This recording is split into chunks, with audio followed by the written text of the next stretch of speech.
మరి కొత్తగా Andhra Pradesh electronics components manufacturing policy 4.0 ఏదైతే ఐటీ ఈఎన్సీ శాఖ చేసిన ప్రతిపాదనని రాష్ట్ర మంత్రి మండలి ఆమోదించిందని చెప్పేసి మనం చేస్తాను.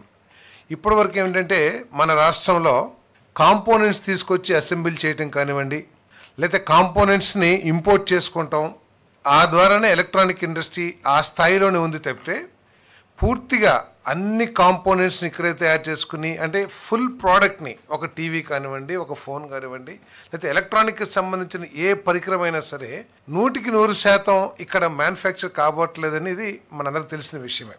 దాంట్లో 50% 60% కాంపోనెంట్స్ని ఇతర రాష్ట్రాల నుంచో లేకపోతే ఇతర దేశాల నుంచో తెప్పించుకుని ఇక్కడ అసెంబ్లీ చేయటం, దాన్ని మార్కెట్ చేయటం జరుగుతూ ఉంది.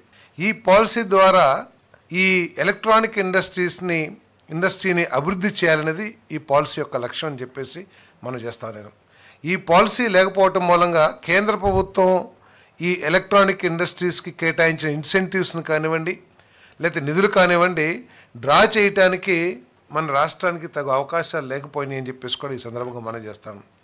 ఇక్కడ ఎలక్ట్రానిక్ పాలసీని తీసుకొచ్చి గుజరాత్, ఉత్తరప్రదేశ్, తమిళనాడు చాలా లబ్ధి పొందడం కూడా జరిగింది. మరి ఈ పాలసీ తీసుకురావడం మూలంగా రాబోయే సంవత్సరాల్లో $100 to $150 బిలియన్ బిజినెస్ మన వ్యాపారం మన రాష్ట్రంలో జరుగుతుందని చెప్పేసి కూడా నేను మనవి చేస్తాను. ఈ పాలసీని తీసుకురావడం ద్వారా ఇప్పటికే చాలామంది ఈ ఎలక్ట్రానిక్ మ్యానుఫ్యాక్చర్ తయారీదారులు అయితే ఎవరైతే ఉంటారో వారందరూ కూడా ఇక్కడ ఇన్వెస్ట్మెంట్ పెడతానికి మరి చాలా ఉత్సాహం చూపిస్తారని చెప్పేసి కూడా నేను మనవి చేస్తాను.